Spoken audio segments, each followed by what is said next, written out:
Labas, šiandien pradedu vaizdo įrašų ciklą apie ego. Ar tau pažįstamas tas jausmas, kai galvoje vis skamba balsas, kuris neleidžia ramiai gyventi? Vieną akimirką jis sako, tu privalai stengtis labiau, o kitą žiūrėk, tau nepavyks, ką tu čia darai, čia nesąmonė.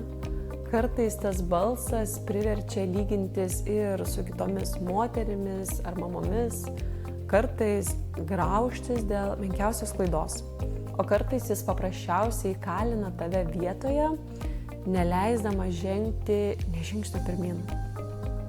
Tas balsas tai mūsų ego, tas nuolat burbantis vidinis balsas galvoje, kuris kritikuoja, gąsdina, lygina ir reikalauja būti teisus. Ego tau sako, aš svarbiausias, viskas turi būti taip, kaip aš noriu. Ir tuo pat metu ego ir baugina, tu per silpnas, tau nepavyks, tu nemoki, tu negali šito padaryti. Ir ši vidinė drama vyksta kasdien, nors gali ir jos nepastebėti. Ar įmanoma, kad didžioji dalis mūsų rūpesčių kyla ne dėl pasaulio neteisybės, o dėl to, kaip ego interpretuoja tą pasaulį. Nes ego geba menkniekį paversti tragediją, paprastą pastabą asmeniniu įžeidimu arba naują galimybę kažkokią visišku mirtinu pavojumi. Jis nuolat mūsų galvoje vertina ir teisia tiek mus, tiek kitus. Šiandien noriu ir papasakoti apie ego paprastai ir nuoširdžiai, kas jis toks, kodėl jis gyvena mumise, kaip jis veikia mūsų santykius ir gyvenimą, bei svarbiausia, kaip galime išmokti jį nutildyti. Pasidalinsiu ir savo istorijomis, kuriuose galbūt aš pažinsiu save. Tai kasgi tas ego? Ego tai tarsi netikras aš susiformavęs mūsų prote. Paprastai kalbant, yra tas vidinis balsas, nuolat komentuojantis viską aplinkui. Jis kalba apie mus pačius, kad esu nevykėlė, esu geresnė už kitus arba prastesnė. Taip pat apie kitus žmonės. Jie manęs negerbė, jie pasipūtusi. Ir apie pasaulį, kad kaip viskas neteisinga, niekas man nepadeda, kaip man čia nesiseka.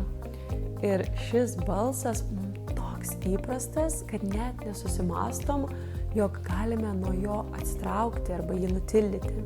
Jis lydėjo mus nuo pat vaikystės, formavosi iš kitų nuomonių, patirčių, mūsų pačių baimių ir lūkesčių. Ego galime vadinti ir vidiniu kritiku, ir vidiniu komentatoriumi, ir teisėju. Tai visiškai tas pats reiškinys.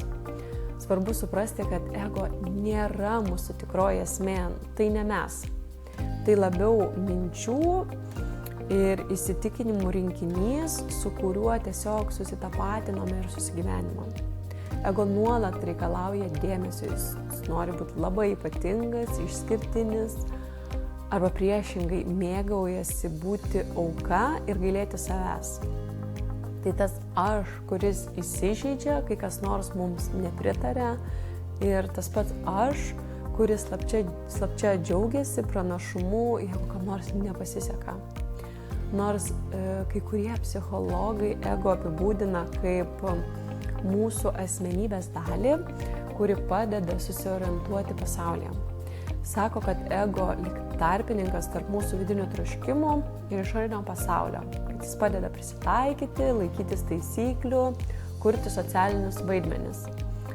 Tačiau čia ir slypi problema, kai tas tarpininkas tampa per stiprus, nekontroliuojamas, jis pradeda trukdyti ir riboti mus. Bet čia kalbu apie ego dvasinę, kasdienę prasme, kaip apie mūsų tą tapatumo jausmą susijusi su mintimis, rolėmis ir kaukėmis. Ego nuolat gyvena arba praeityje, arba ateityje. Graužiasi dėl to, kas buvo, arba bijo, kas bus. Dabarties momentas jam beveik neegzistuoja, nes čia ir dabar ego netenka galios. Todėl pastebėk, kai tik bandai susikaupti ties dabartimi, tiesiog mėgautis ramia akimirka, ego tuoj mesteli kokią mintį, kad reikia nepamiršti padaryti ten tą ir aną, ar įdomu, ką kiti pagalvotų, o kas jeigu man rytoj nepasiseks. Tai tiesiog ego bijo likti be darbo, tiesiog tyloje, ramybėje jis tarsi ištirpsta. Todėl stengiasi nuolat triukšmauti galvoje. Trumpai tariant, ego yra mūsų proto sukurtas personažas. Jis susideda iš baimių ir mūsų istorijos. Visi tie prisiminimai, nuoskaudos, traumos, pergalės, etiketės, kurias sau klijuojam. Šis personažas tiesiog įsitikinęs, kad pasaulis sukasi aplink jį ir tiesiog kartu bijo, kad jam neatsitiktų nieko blogo. Ego dažnai nori mus apsaugoti, tikrai, bet daro tai primityviausiu būdu, ribodamas ir kontroliuodamas. Tai mūsų ta dalis, kuris sako, neik ten, nes gali nepasisekti, nedaryk to, čia nesąmonė, atrodysi kvailai, tai viskas jau gerai, kaip yra, pažiūrėk. Tai ar tau pažįstamas tas balsas? Tai ir yra ego, abejojantis, merkiantis, šiauriai bijantis pokyčių mūsų vidinis balsas.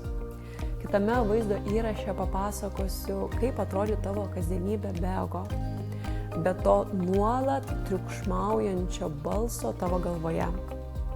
Iki greito.